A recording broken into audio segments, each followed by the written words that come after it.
Opa! Olá, pessoas que seguem aqui esse modesto espaço, né? Esse canal do YouTube, o qual eu utilizo para fazer alguns vídeos de conteúdo espírita, né? Sempre prezando que sejam conteúdos úteis para todos nós. Para mim é muito útil e muito prazeroso fazê-los, né? Eu espero que quem venha a assistir, né, o seja também, pelo menos útil, né? E um dos vídeos assim mais recorrentes aqui no canal é realmente o estudo, o comentário do livro Ementário Espírita, do espírito Marco Prisco, psicografado por Divaldo Franco, né? E nesse momento aqui estou fazendo mais um vídeo voltado, né, para esse trabalho, né, que é o trabalho de nós fazer a leitura e comentar cada capítulo, para que cada um que veja o vídeo fazer suas próprias reflexões, né? Melhor ainda se tiver o livro em mãos para poder ler em casa, fazer suas próprias reflexões, para estimular ao estudo, né? Porque não é bem um estudo. Estudo seria se a gente tivesse um grupo de estudo, né, com todos presentes, né? Mas eu chamo de estudo, né, esses vídeos que eu faço, porque é o objetivo de estimular o estudo, né? Mas o que eu faço especificamente são comentários, né, interpretações que eu faço de cada capítulo, que eu espero que seja útil para qualquer um. Se tiver alguém que não concorde com a minha interpretação, faça a sua própria, faça o seu próprio estudo. O importante é o aprendizado, não é exatamente o que eu digo ou deixo de dizer, né? Eu quero deixar isso bem claro, né? Não estou querendo aqui ser o arauto da verdade, ser o maior entendedor de nada, nem desse livro aqui, nem de qualquer um outro que eu venha expor aqui. Não, eu só quero apresentar, quero fazer meu comentário. É, acima de tudo, um livro que eu gosto, e os livros que vierem depois desse podem ter certeza que vai ser um livro que eu gosto também. Então eu já faço mesmo porque eu gosto, né, acima de tudo, né? Mas não quero me arvorar nunca até a última palavra. Por isso, até a última palavra. Por isso que eu conclamo a todos ao estudo mesmo, né? Quem não tiver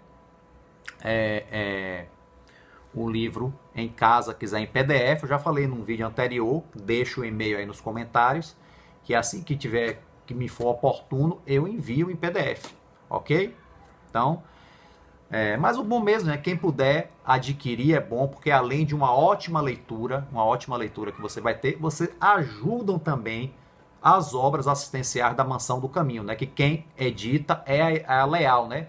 A livraria Alvorada Editora Leal, que é da Mansão do Caminho, que faz um trabalho social magnífico lá com o Divaldo Franco, isso é inquestionável. Então quem puder comprar, melhor ainda. Quem não puder, quiser em PDF, busca no Google, ou então deixa o e-mail aqui no comentário que eu envio por e-mail com todo prazer. Ok? Então vamos lá.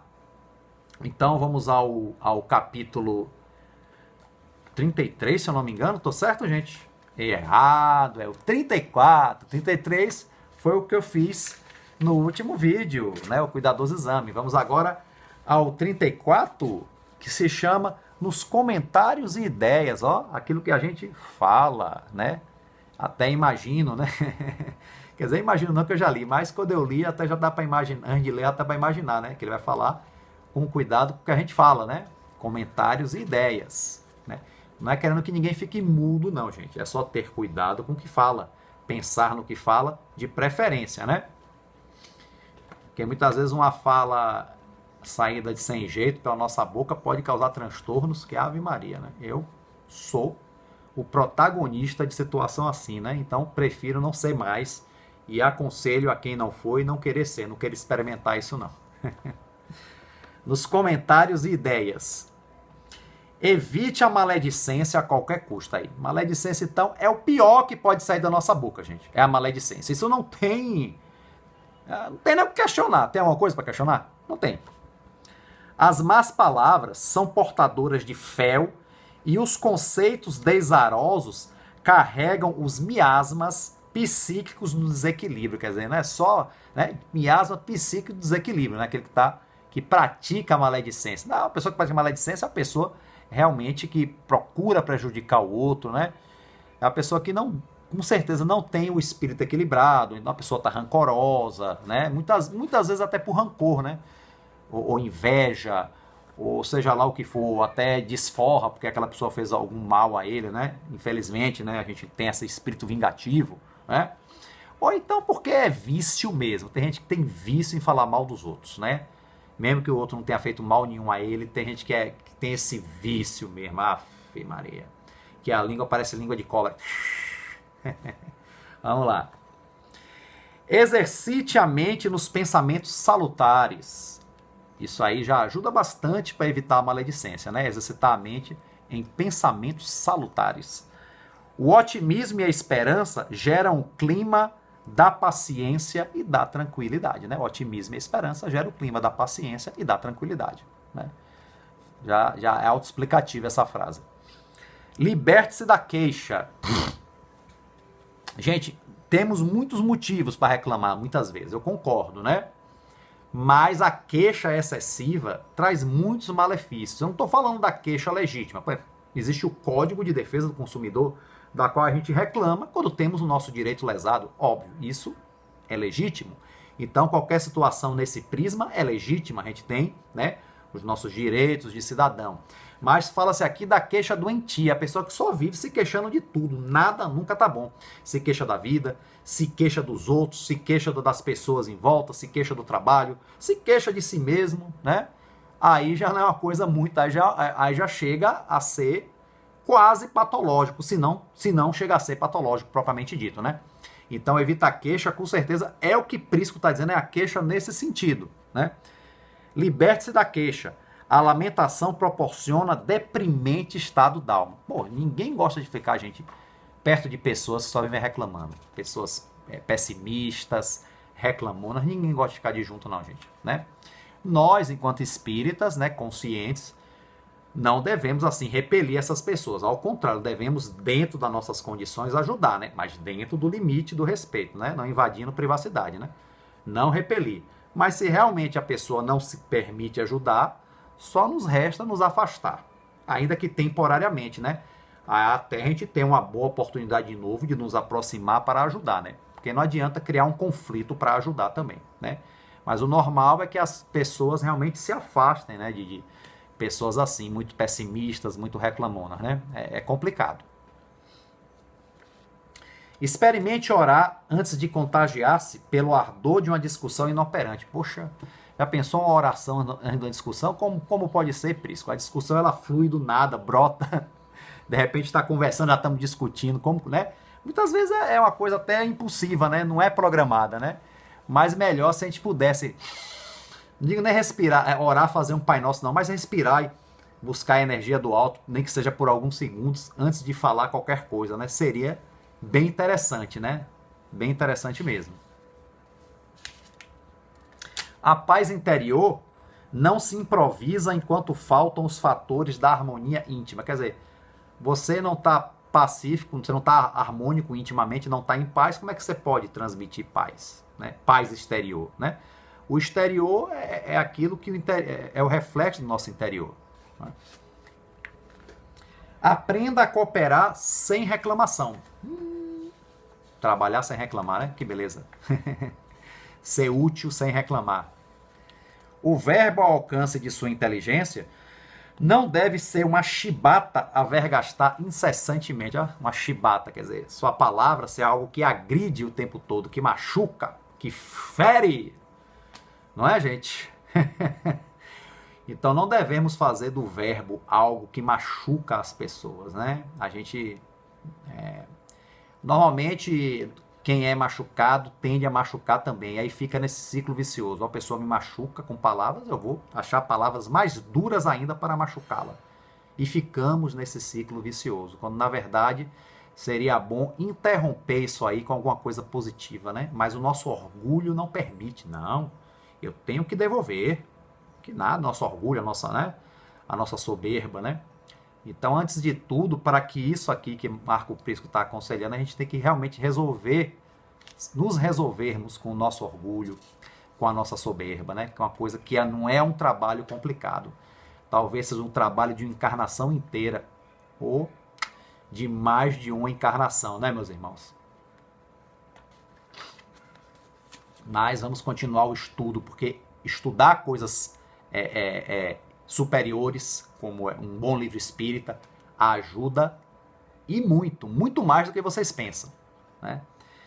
Facilite a expansão da fraternidade, silenciando as deficiências alheias. Quer dizer, pare de ficar falando mal dos erros dos outros o tempo todo.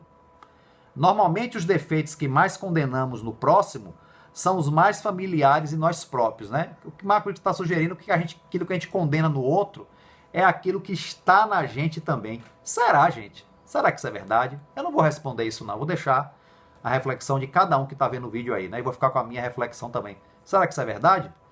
Que aquilo que a gente condena no outro é o que a gente condena em nós, que a gente tem em nós mesmos, né? É questionável isso, né?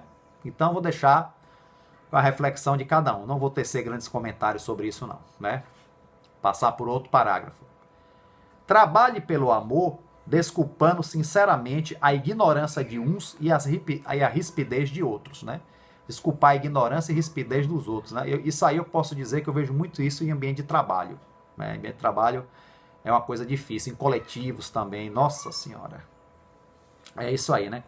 Se hoje somos corteses, tempo houve em que nos caracterizávamos pela indocilidade e desajustamento emocional. Tá desajustado pelo português aqui, né? Não é isso? Se hoje nós somos mais ou menos civilizados, isso que ele está querendo dizer, um dia, há um tempo atrás, não fomos tanto assim, né? Também fomos ríspidos, né? E isso eu estou falando para aqueles que já são mais dóceis hoje, né? Porque o fato de ser espírita não faz ninguém necessariamente ser dócil, não, né? Deveria, mas infelizmente ainda a gente conserva muito dos vícios ainda, né? Retirar esses vícios da alma, essas manchas, né? Para muitos é difícil pra caramba, né? Mas, se hoje somos mais dóceis, que o aprendizado espírita nos permitiu ser assim, houve um tempo que a gente não era. Então, vamos ser mais tolerantes com os que ainda o são. Essa é a mensagem que Prisco está nos passando. A palavra é bendita concessão de Deus. Concessão não. A palavra é bendita concessão de Deus para entendimento entre as criaturas. Utilizemos a vibração sonora, a palavra que se exterioriza pela garganta, criando simpatia e cordialidade. Então, tá para a gente fazer um bom uso da nossa voz, da nossa capacidade de nos comunicar verbalmente, fazer um bom uso. É isso que ele está concitando a gente. Fale com doçura, fale edificando. Fale com bondade, fale desculpando. Fale com amor, fale ensinando. Fale com agrado, fale ajudando. Falar é uma arte. Então somos todos artistas, é? Eduque o verbo para que a boa palavra faça você feliz. Olha que interessante. Eduque o verbo para que a boa palavra nos faça felizes. Né? Falando, Jesus esclareceu as mentes humanas, projetando luz nas consciências atormentadas e enfermiças, né? Falando sobretudo no Sermão da Montanha, né, gente? Falou realmente as nossas mentes enfermiças. Falou não, fala até hoje. A voz dele ecoa até hoje nas nossas consciências. Não é só porque está escrito no livro do Evangelho, não. É porque a voz dele ecoa, está acima de tudo aqui, na nossa consciência. Né? E a doutrina espírita, que nos repete o Evangelho na sua pureza primitiva, quer dizer, a doutrina espírita busca resgatar o Evangelho primitivo como foi dado por Jesus, né? Sem as deturpações posteriores, que são muitas, infelizmente, né? A doutrina espírita, que nos repete o Evangelho na sua pureza primitiva, também nos esclarece. Há também o da simples conversação, entre parênteses, ensino. Ensina a todo aquele que procura persuadir a outro, seja pelo processo das explicações, né? Como eu estou tentando fazer aqui, né? Comentando e explicando os capítulos, seja pelo das experiências, considerando que toda palestra salutar é cristã, né? Salutar, saudável, é cristã. E o verbo cristão a derramar-se de nossa alma, com vistas à imortalidade, que é o que somos, todos espíritos imortais, é lição espiritista de valor eterno. Então, o que a gente aprende, os valores espirituais que a gente agrega, se nós agregarmos verdadeiramente, são eternos. Por isso que é a verdadeira riqueza, os valores espirituais, porque esses são eternos. Esse a gente leva quando a gente desencarna, levamos conosco, né? As coisas perecíveis não, fica tudo aí, né? Como eu falei no vídeo anterior, né? A gente morre e fica tudo aí, né? Mas os valores imortais, os valores espirituais, é o verdadeiro tesouro, porque a gente leva conosco para onde a gente for, a gente desencarna, encarna em outro corpo, a gente se fixou realmente no nosso espírito, é eterno, né? A gente leva para onde é que a gente vai, e onde é que a gente vai só aumentar esses valores, desenvolvê-los, aumentá-los, adquirir outros, né? Mas são valores eternos, né? Então é isso. Então assim terminamos o capítulo 34. Esse foi um capítulo um pouco maior. Normalmente os capítulos do Elementar Espírita são curtos, né? Esse aqui foi um pouco maior, chegou à 3ª página, né? Mas assim, é das poucas exceções que temos nessa obra, né?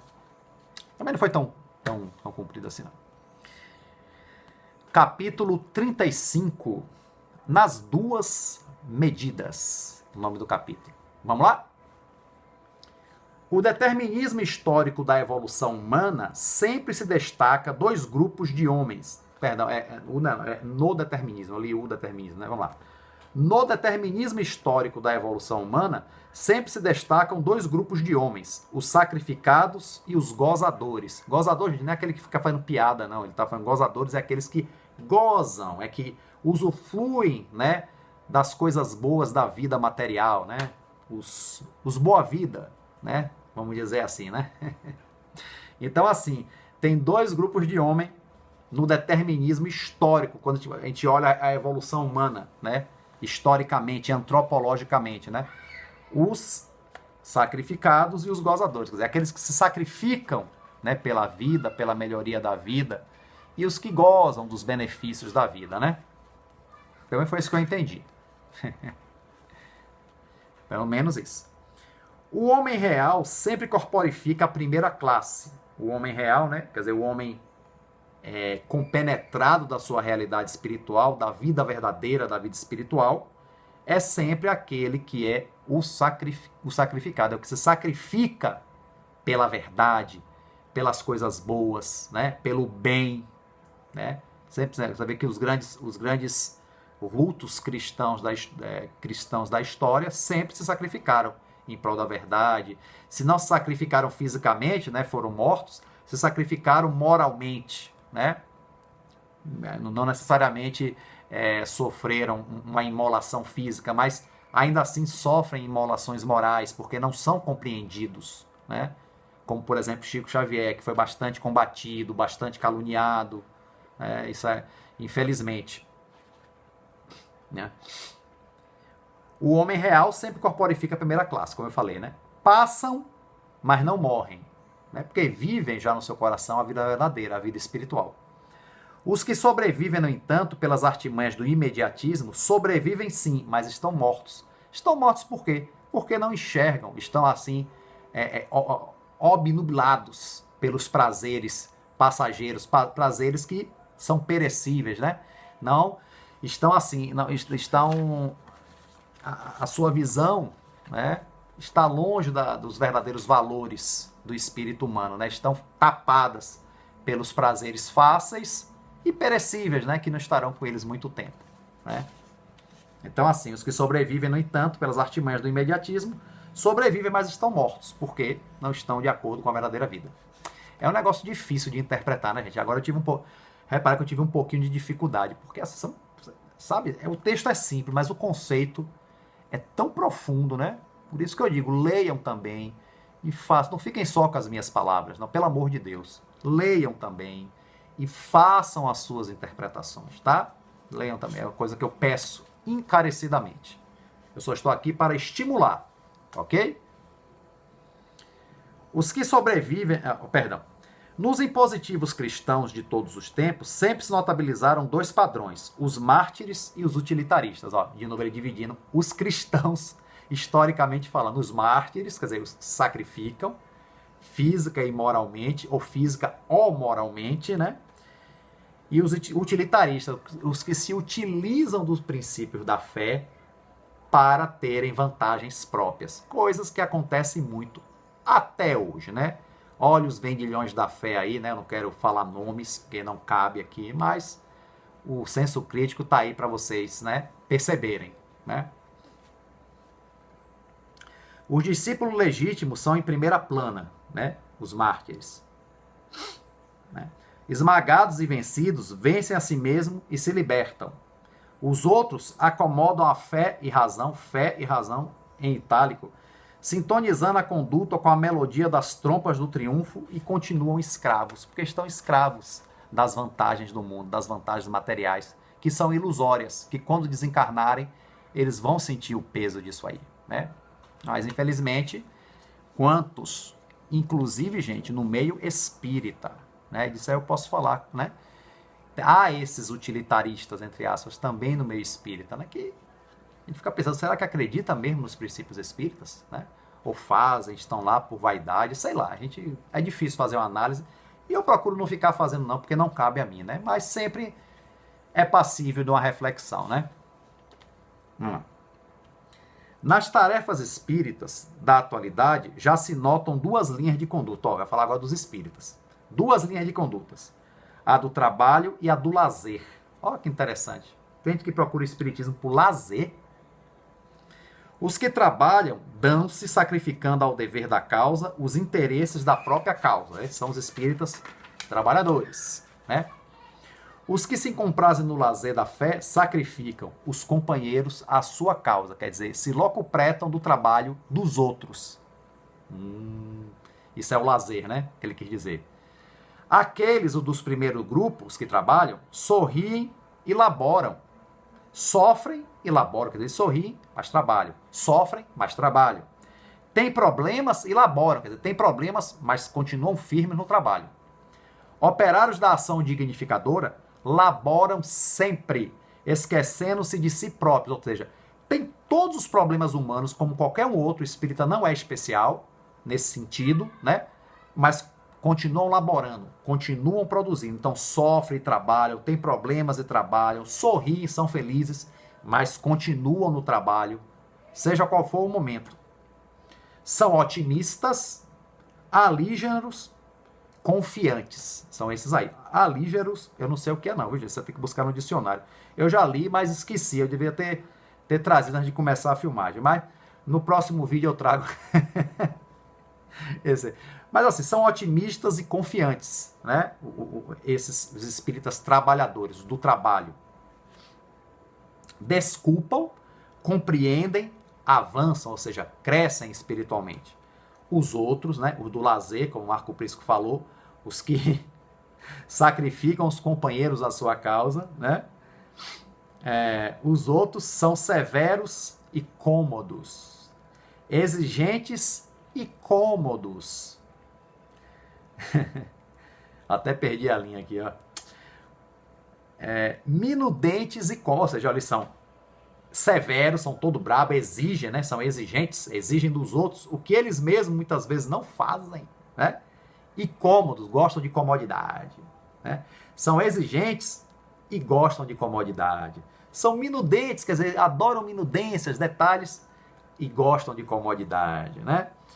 Pautam o espiritismo a sua conduta nas dimensões do próprio entendimento, ou seja, em vez do espiritismo eles melhorarem com o espiritismo, eles adaptam o espiritismo à sua forma de ser, né? Eu já vi, inclusive, gente, em centro espírita, a gente falar assim, para justificar a agressividade, né? É porque eu sou espírita, mas não sou besta. Quer dizer, ser espírita, para começar, gente, ninguém é besta por ser espírita, mas estão usando essa frase para justificar atitudes agressivas, né? Sou espírita, mas não sou besta. Então, olha como está aqui, né? Amargos, são quase sempre deprimentes. Nossa, chegam a isso, né? Estão invariavelmente embaraçados nos problemas que não pretendem resolver. Não pretendem, precisam passar por cima, né? Sonham com a espiritualidade, mas não dispensam a terra. Quer dizer, sonham com a espiritualidade, mas não dispensam as coisas da terra, né? Continuam, sabe? Imagina, deve ser um negócio bem conflituoso. Eu tive mais ou menos nessa posição no início, né? Não tão intensamente assim, mas é difícil mesmo, né, gente? A gente fica lá e cá, lá e cá. Não que eu esteja totalmente desprendido das coisas materiais, não. Quem sou eu, né? Mas já consigo, né, um certo equilíbrio, né? É isso que a gente, espíritos medianos, né, devemos buscar de início, né? E procurar seguir a nossa caminhada, né? Sempre como diz um dirigente de centro, um grande amigo meu, né? Para frente e para cima, né? Vamos lá. Requisitam socorro quando o desejam, como desejam e para quem ou o que desejam. Quer dizer, sempre estão no centro pedindo socorro. Eu quero passe, quero que ore por meu amigo, ore por meu filho, ore não sei o quê, né? Sempre querendo socorro espiritual, sempre são os papapasses, né? Sempre querendo socorro para si, que é normal, tudo bem, a gente buscar socorro espiritual, pedir pelos nossos familiares, tudo bem, não tem nada de errado, mas só querem isso. Não se reformam em nada espiritualmente. Aí realmente o socorro, gente, nesse aspecto não faz grande efeito, porque acima de tudo, o que é que o Espiritismo nos ensina? Reforma moral, reforma espiritual, né? Somos socorridos sim o tempo todo, mas precisamos ter a nossa atitude, a nossa parte, senão o socorro tem valor não muito significativo ou até nenhum valor, né? Em alguns casos, né? Então, mas fica aí para reflexão de cada um. Há 2000 anos, todavia, Jesus asseverou: a seara é grande e poucos são os trabalhadores, né? É verdade. A esta altura, na tarefa espírita que o felicita com a oportunidade redentora, de que lado você se encontra? Né? Ele está perguntando para vocês e para mim também. Eu que li sou o primeiro a receber essa pergunta, né? A essa altura, na tarefa espírita que o felicita, eu já sou espírita há mais de 20 anos, né? De que lado eu me encontro? De que lado você se encontra, você que está assistindo, né? Essa é uma pergunta que eu vou guardar para mim mesmo, que isso é uma reflexão que eu tenho que fazer para mim mesmo. E vocês fazerem essa reflexão, responder essa pergunta para vocês mesmos, não é para mim, não é para Marco Prisco, né?